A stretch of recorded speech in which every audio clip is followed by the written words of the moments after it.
Mes chers compatriotes, frères et sœurs de la Côte d'Ivoire, dans le nom du Seigneur, je voudrais vous bénir, vous saluer. Je vous dois cette petite vidéo pour vous inviter à rendre gloire au Seigneur, à bénir le nom du Dieu, car par sa pure grâce, je suis en vie.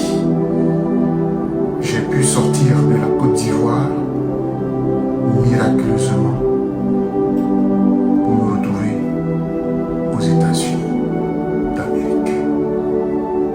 Au moment où l'on me cherchait ardemment pour me faire du mal,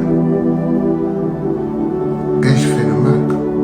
Je me le demande. Ah, j'ai commis un crime de critiquer, de dénoncer les injustices dans mon pays.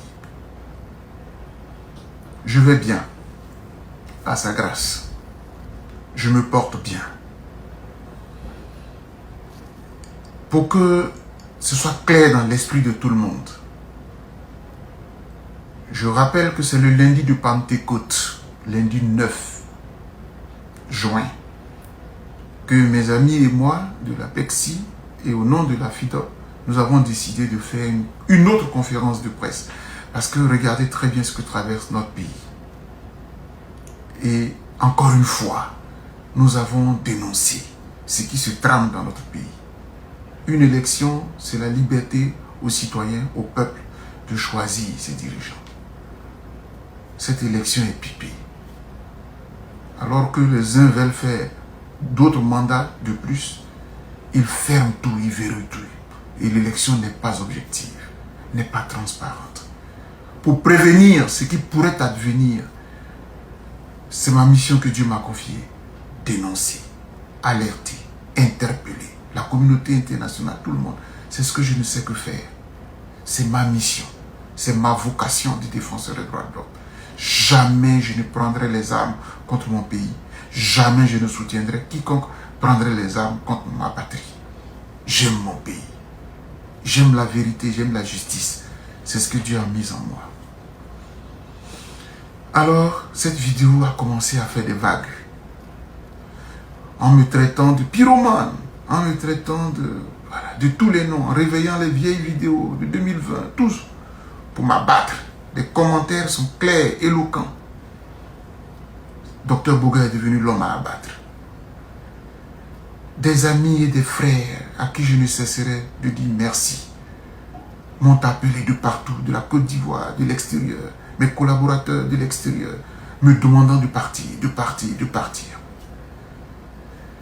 Et donc le vendredi 13, comme tous les matins, je me réveille vers 4h, 5h, je fais ma prière. Et cette fois-ci, je demande clairement au Seigneur, donne-moi un signe si vraiment je dois me sauver. Pour que tu me protèges, donne-moi un signe. Il était vers 5h. À 5h21 du matin, je reçois un message d'une haute autorité de la sécurité de mon pays. Parce que j'ai des contacts, ils ont aussi mes contacts. Elle me balance la vidéo de la conférence de presse du 9 juin, avec en commentaire un propos de menace du style « Ils le prendront à leurs dépens, ceux-là. La poutinisation de la Côte d'Ivoire ne passera pas. » Voici le message. Et je lui écris « Monsieur X, qu'est-ce que je dois sous-entendre de ce message ?» Il ne m'a pas répondu.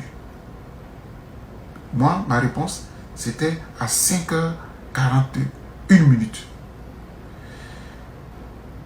À 8h, 8h15, c'est monsieur le préfet de police d'Abidjan qui m'appelle, me dire « Dr Boga, nous voudrions vous voir pour parler de la conférence de presse que vous avez donnée il y a quelques jours. » Je dis, est-ce que c'est une convocation? Parce que je n'en ai pas reçu, ou bien... Non, c'est un appel pour que vous passiez nous voir. Maintenant, si vous voulez une convocation, on verra bien. Et donc, intuitivement, et c'est la vérité, je dis, bon, comme je suis à Boaké pour mes enseignements, je ferai tout pour rentrer le dimanche, puisque nous sommes vendredi, et je passerai à votre bureau le lundi. Chers frères et sœurs, même quand on n'est pas ancré dans la foi, comme nous autres qui nous débrouillons, tu as demandé un signe, Dieu m'a donné un signe. Aussitôt donc, j'ai alerté mes réseaux, mes contacts, pour qu'on puisse m'apporter une aide. À partir de 13 h de la même journée, la cavale a commencé. Mais on a fait escale quelque part sur le coup de 19 h. Et j'ai remis mes téléphones un peu en marche pour voir un peu. Voilà. Il était autour de 20 h, 21 h. Et c'est en ce moment-là que un appel d'un ami, un frère, me joint pour me dire: ah oui, mais cher frère, la main noire rôde, elle est à l'université de Boaké en train de t'attendre. Donc prends tes dispositions. Donc je raccroche et donc c'est confirmé définitivement. C'est Dieu qui m'a sauvé la vie. Les gens seraient peut-être très heureux s'ils m'avaient pris en incognito, parce que ce n'est pas officiel. Je n'ai pas reçu de convocation. Mon avocat n'a pas été saisi, rien du tout. Mes avocats, rien.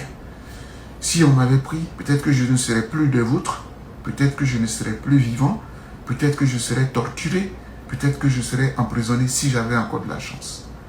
Dieu n'a pas voulu, parce que je n'ai rien fait de mal. Je n'ai fait que dire les choses telles qu'elles sont. Nous aimons notre Côte d'Ivoire et on ne peut pas accepter qu'on verrouille tous les fils du pays et que ceux qui veulent être candidats le soient et que les autres soient verrouillés. Le dire, si c'est ça mon crime, Dieu n'a pas accepté qu'on me tue. De là où je me trouve, je vous dis que je suis vivant. Mais si Dieu n'a pas accepté qu'on me tue, c'est que ma mission n'est pas encore terminée. Alors, vous allez être servis comme il se doit. Dans le nom du puissant qui m'a sauvé, j'ai dit, à bon entendeur, et j'ai dit,